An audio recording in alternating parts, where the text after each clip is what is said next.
dispuestos, por supuesto, a ayudarlos y a conversar un tema muy, pero muy interesante. Hay una frase, querido Ricardo, que nunca me gustaría decir. ¿Cuál? Me estafaron. Pero suele suceder. Suele Pero suceder es y lo bastante lamentable común. es que muchas veces las víctimas, Kichi, no ven resarcido su perjuicio, no ven que se hace justicia a su favor porque no saben cómo, dónde y cuándo Exacto. ejercer sus derechos. Además Muchas que hay veces nos varios da tipos de lata, estafa. la gente entiende que dice, no, estos delitos finalmente quedan en nada, finalmente nunca formalizan nada y nunca lo pueden encontrar, nunca lo pueden notificar y dejan en el fondo que esta situación Queda tan como en tierra de incómoda nadie. quede como en tierra de nadie. Exacto. Además que hay otros tipos de estafa. De eso vamos a estar conversando hoy día sobre cómo defendernos ante el delito de estafa. Vamos a conocer cuáles son las distintas estafas y poder entender un poco cómo funciona la ley. El juez, no sé cómo se llaman Las las partes palabras, el intervinientes. fiscal, el abogado defensor, todo eso vamos a estar comprendiéndolo hoy día, conversándolo en este importante programa. Pero antes te invitamos, como siempre, a que te comuniques con nosotros. Mira, esta es la manera que lo puedes hacer. Si tienes una consulta, no dudes en contactarnos a través de defensaresponde@gmail.com y a través de nuestro WhatsApp más 569 40 23 8905. También nos puedes escribir por Facebook Abogado Ricardo Ibáñez y por Twitter @defensadeudores. Si te perdiste algún capítulo, puedes revivirlo a través de nuestro canal de YouTube, El Abogado TV. Y estamos con nuestro amigo Saba Chaguán, fundador de Defensa Víctima. Bienvenido, Saba, gracias por estar con nosotros. Hoy día con este tema que tiene que ver con la estafa.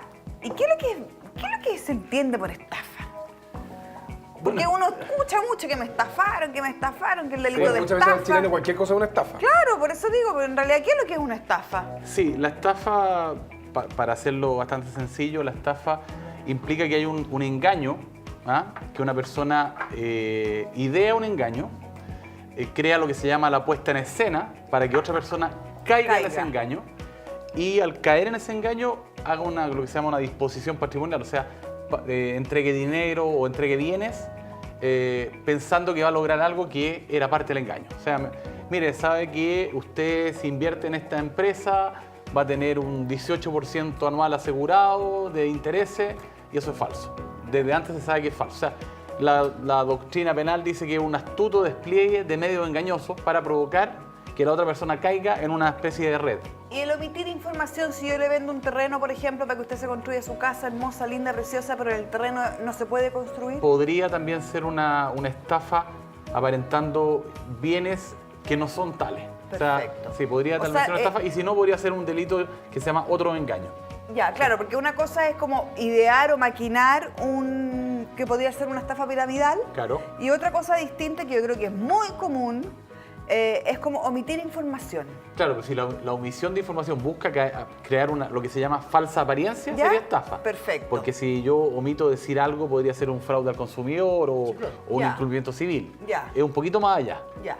Porque la línea entre lo civil y lo penal en la estafa es más tenue. Perfecto. Pero si hay una intención de engañar, y una disposición patrimonial, un perjuicio, y el perjuicio fundamental, ahí estamos la estafa. Ahora, una persona que comete una estafa, ¿sabes a qué penas arriesga? Desde hasta... Bueno, tiene presidio menor. Bien poco, fíjate. Sí, presidio menor que hasta 5 años.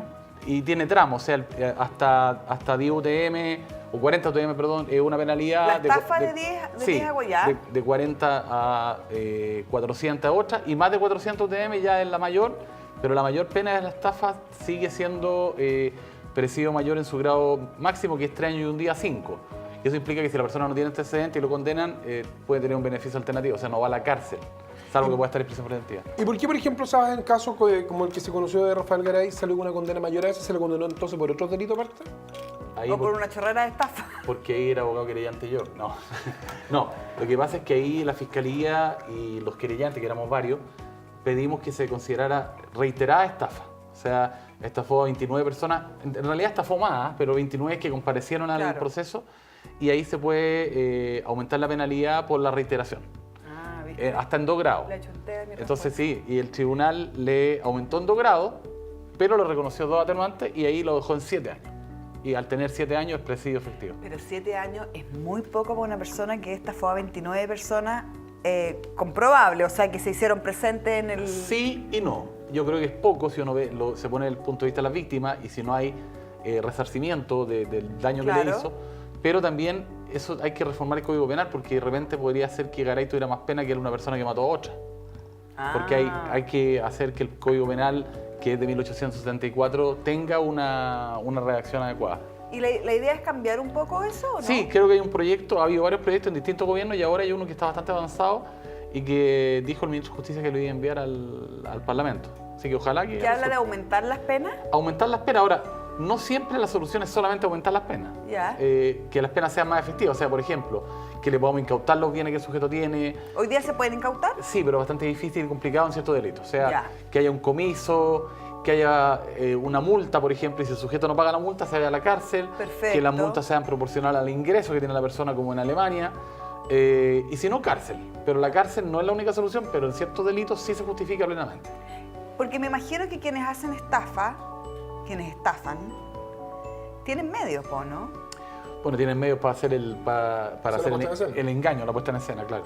Pero deben tener propiedades, autos... Bueno, en muchos casos, es que en muchos casos los estafadores tienen un perfil bastante particular, porque más allá que hace el cuento al tío, normalmente el estafador tiene una capacidad, una empatía, tiene, como se dice, labia, tiene una cultura superior al promedio, tiene una inteligencia también superior al promedio, lo que pasa es que es un estafador. Claro. Entonces, Pero en realidad te cae súper bien. normalmente son encantadores. Claro. Normalmente son personas muy encantadoras o tienen rasgos desalmados, como hay estafadores que pueden pedirle la herencia a una compañera de curso en el funeral del papá, que es lo que dijo el propio Garay, que tenía un trastorno de la voluntad, Sí. perdón, de la personalidad. Yo creo que tenía rasgos psicopáticos, porque a una persona le estafó en la indemnización por la invalidez, una persona que no podía trabajar. Entonces, tiene que ser una persona Claro. bastante especial. Claro, ¿y Pero normalmente tienen su encanto. qué tipos de estafas son las más comunes? Bueno, ahora último han salido bastantes estafas piramidales. Ya. Otra el cuento del tío. Otras son las ventas de terrenos que no existen. La otra estafa son suscripción engañosa de documentos. O sea, yo le engaño, no, págueme, firme acá nomás y yo le voy a pagar, etc. También hay Esa es bien común, ¿o no? bien común. Otras que también hay muchas son las que llevan una falsificación de instrumentos públicos, por ejemplo. Hay gente que ha lavado escritura y la escribe encima para transferirse bienes. ¿Un juicio de este tipo de estafa cuánto dura? Depende, Más o menos. depende de la complejidad de la estafa, pero puede durar fácilmente un año. O sea, todo el procedimiento, la investigación, la formalización, las cautelares, el juicio, etc.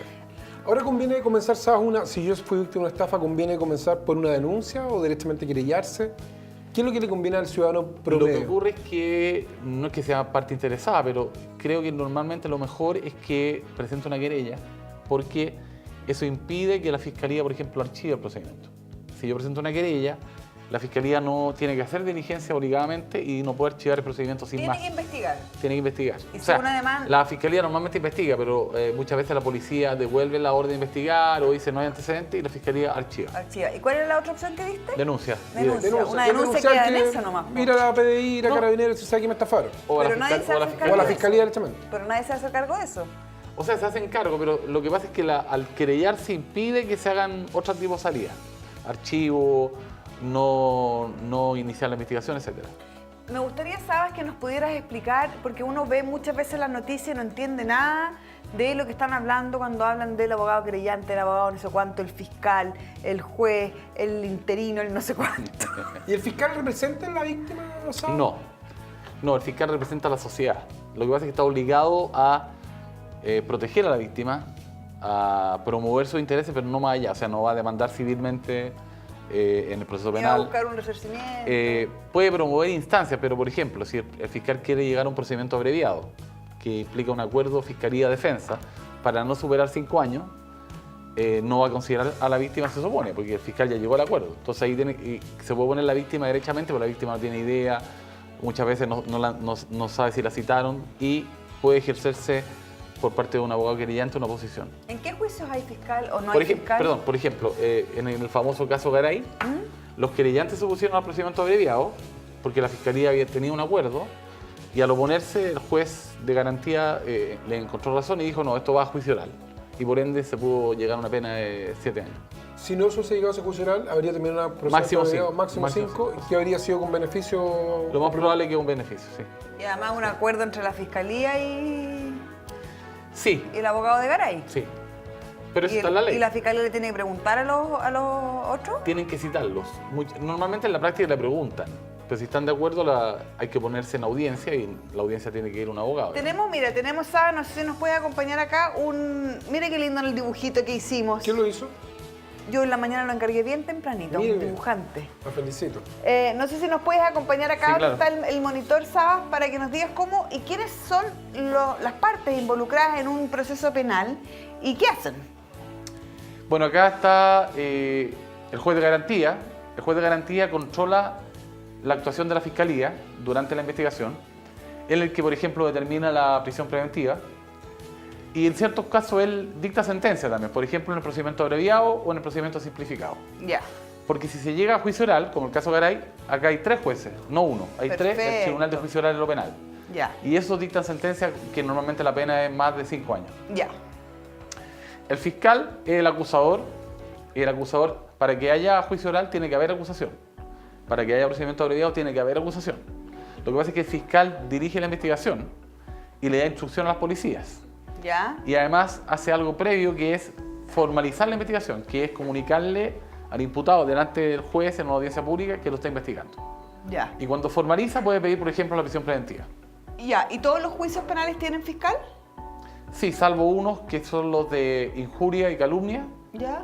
y otros por violación de secreto, ciertos tipos Ya, especiales específicos. que requieren un abogado querellante y no hay fiscal. ¿Y quién determina qué fiscal es para qué caso? El fiscal jefe Ya. de la fiscalía, él va asignando los casos. Tú en este, tú en Salvo este, tú en que este. haya una fiscalía especializada, por ejemplo, en delitos de alta complejidad, que ahí necesariamente le llega a esa fiscalía y ahí reparte el fiscal jefe también. Desde esa Sí, fiscalía, claro. perfecto. O fiscalía de focos delictuales, que se llama. Ya. Eso. Ya. Después está el abogado querellante. El abogado querellante es que representa a la víctima y puede realizar toda esta serie de actuaciones que la víctima muchas veces no puede ejercer por sí misma, digamos, Claro.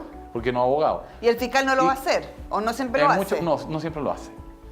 Y la querella tiene que ser firmada por un abogado y presentada por un abogado y sostenida en las audiencias por los abogados. Ya. La Bueno, y ahí víctima, abajo está la víctima.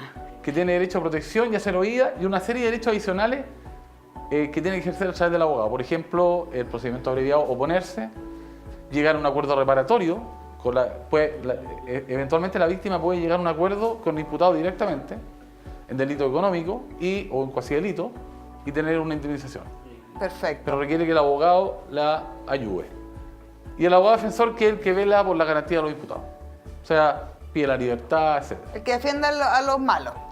Bueno, casi todos son A los malos, que no se todos. supone que son Sí, malos. Eso mismo, Ya, mismo. Perfecto. Ahora, si tú no tienes abogado, si tú eres víctima y no tienes abogado querellante, solo el fiscal, ¿qué sucede en el juicio? O sea, no va a haber un... No, o sea, la víctima puede ejercer una serie de derechos por sí misma, ¿Ya?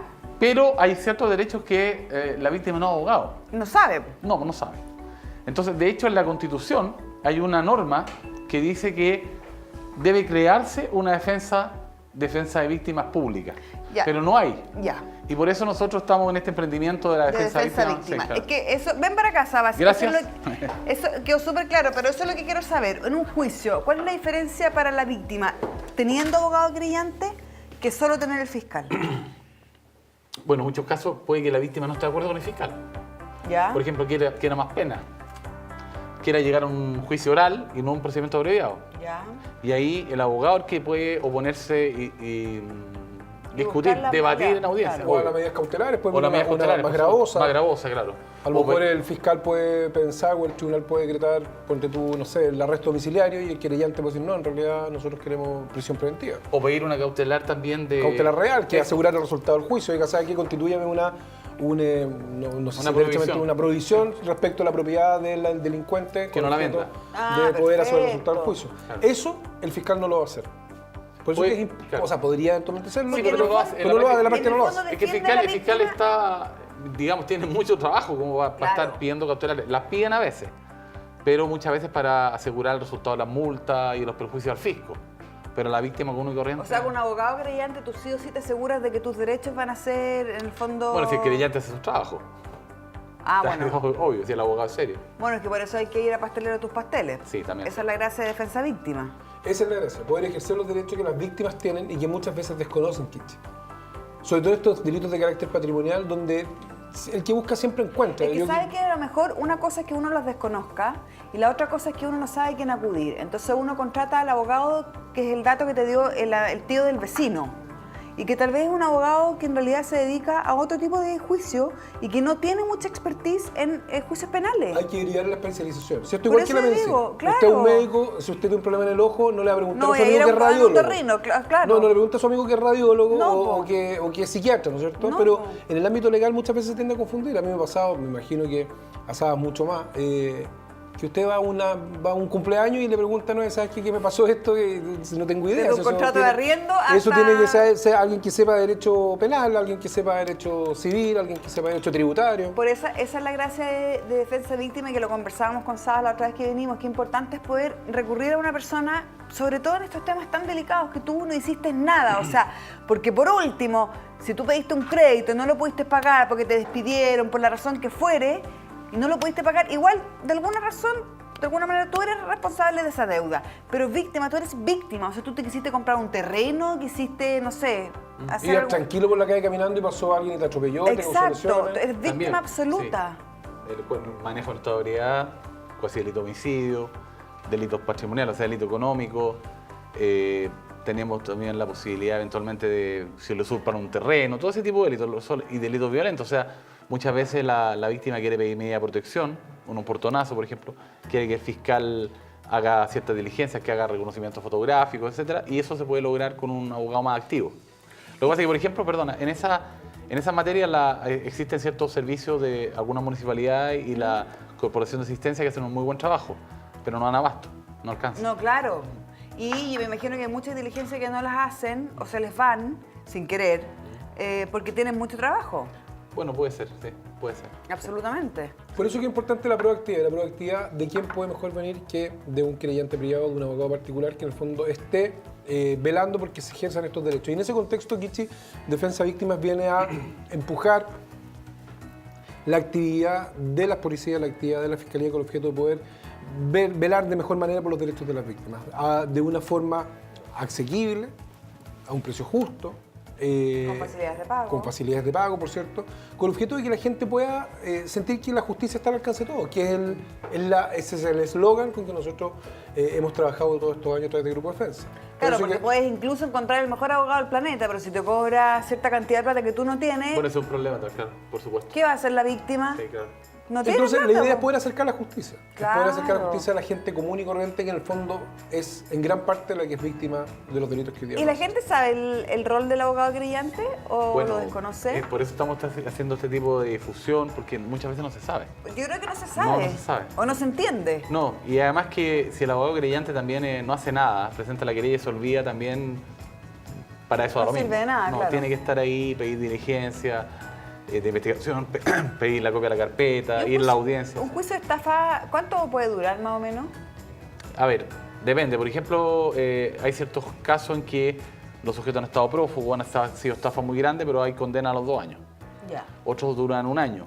Algunos duran 6 meses y terminan el procedimiento abreviado, salida alternativa, si se repara el daño a las víctimas, etc. Ahora, ¿sabes cuando son este tipo de delito que estamos hablando hoy día, el tema de la estafa, es factible o generalmente se le encuentra algún bien al estafador? ¿O son de organizaciones muy, valga la redundancia, organizadas que tienen, no sé, constituidas sociedades o platas afuera, O la etcétera, plata en etcétera, Malta. ¿Malta? En Malta, sí, hay de todo, pero lo importante es, primero, si no se ejercita una querella no hay posibilidad de recuperar. Segundo, si no hay diligencia en orden a buscar los bienes, no va a aparecer No va a ninguno. pasar nada, claro. En el caso de Chang, por ejemplo, aparecieron por lo menos 20 millones de dólares. Claro, él estafó más de 100, pero bueno, algo apareció. En otras estafas, qué sé yo, hace Inversions, se encontró muy poco bienes, pero algo se encontró. Porque esos bienes se habían transferido, etcétera. ¿Por qué crees tú, sabes, de que en el caso de Asset Inversions, que fue una estafa de cuánto, 30.000 millones, 40.000 millones? No, recaudaron más de 100 mil millones, pero en definitiva no se sabe dónde están los más de 40 Y se le más de condenó 40. a los autores A 5 años. a bueno, 5 años. Sí, que la jueza de garantía estimó que la oposición de los querellantes no era suficiente y llegó a un juicio abreviado. O sea, en el fondo tenemos que pues, una estafa de 100.000 millones que hubo una pena de 5 años. Y... Efectivo, sí. 5 años sin beneficio. El cerebro estaba con 5 años sin beneficio, sí. Y eso, ¿sabes? ¿Por qué esta aprensión de... ¿Por qué la gente dice, pero bueno, 5 años, los 2 años y medio puede salir? ¿En qué se trata de eso? No es tan efectivo, o sea, tiene que cumplir 2/3 la pena y con la mitad de la pena puede optar a cierto tipo de beneficio como salida dominical, después salía algunos días, pero después de 2/3 la pena puede optar a dormir en la cárcel y empezar a salir bajo esa modalidad. O sea, por ejemplo, el caso de Rafael Garay, que fue condenado a 7 años, a los 2 años de infracción podría... No, a los 5 años, a los 5 años sí. aproximadamente podría optar... Después de 3 años y medio podría optar a ciertos beneficios. Y Sí. si después de que salga, él aparece con 1000 propiedades, ¿da lo mismo? ¿Ya pagó por eso? No da lo mismo, porque hay una sentencia, o sea, la sentencia penal, si tú tienes un querellante y hay juicio oral, puede presentar la demanda civil ahí mismo. Claro, Garay no tiene nada a su nombre, entonces una vez que quede firme, como decimos los abogados, o sea, no haya más recursos contra la sentencia, tiene 5 años el plazo de prescripción de la acción para, si le aparece algún bien, poder hacer efectivo en sus bienes. Me gustaría, ¿sabes?, que recomendáramos la página defensavíctimas.cl, que ya está activa. Sí, claro, defensavíctimas.cl opera hoy de Arica a Punta Arenas. Estábamos con un programa piloto en Rancagua, hemos decidido a contar del mes de diciembre en realidad empezar a operar en las otras regiones del país con el objeto de, te voy a decir, acercar a justicia a la gente. Me gustaría, Saba... Y este operativo aparece el número, en la página web sale el número del call center. Hay un número 600 donde la gente puede en el fondo hacer sus consultas y agendar entrevistas. Saba, respecto de este tipo de delitos de estafa, ¿por qué crees tú que está esta concepción de que las penas son tan bajas, por un lado, y por otro, ¿por qué podría la gente tiene esa visión de que es más complejo robarse una gallina que en el fondo cometer esta estafa de 1.000 millones, 2.000 millones de pesos? Bueno, porque hay algo de verdad, o sea, como el Código Penal es de 1874, los delitos violentos tenían una mayor preocupación social, ¿ya? No eran tanto los estafadores o eran estafas más modestas. Y también lo que pasa también en los delitos de corrupción, tiene una penalidad muy baja. Por ejemplo, o delitos bursátiles. Había una sola condena a prisión efectiva en delitos bursátiles. Tengo la impresión que no hubo una defensa muy buena tampoco. Pero Maddox se llama en Estados Unidos. Maddox lo condenaron a 2 penas de 150 años por un delito económico. Acá en Chile eso es impensable. La estafa, yo creo que la penalidad sigue siendo baja, sobre todo si estafa a más de 3 personas. Claro. Si estafa a más de 3 personas ya es estafa reiterada. Y ahí yo creo que se justifica modificar la pena y ponerla más efectiva y sobre todo que haya mecanismos para incentivar al tipo a que devuelva lo estafado, porque si la pena es muy severa, el tipo puede verse incentivado a devolver lo estafado. Claro, para bajar la pena. Claro. Hoy importante todo lo que hemos estado conversando, volver a reiterar la página web defensavíctimas.cl. Si ni Dios lo quiera te ves envuelto en alguna situación en la cual eres víctima, ahí hay información, hay un número 600, como nos dice Sabas, y está disponible para toda la gente de todo nuestro país, pero también pronto en cada sucursal va a poder haber gente experta en todo lo que tiene que ver con los juicios penales para las víctimas. Muchas gracias, Sabas, por haber estado con nosotros. Gracias a ustedes. Que les vaya muy bien. Nosotros nos vamos a un pequeñísimo corte y ya volvemos para responder todas sus consultas.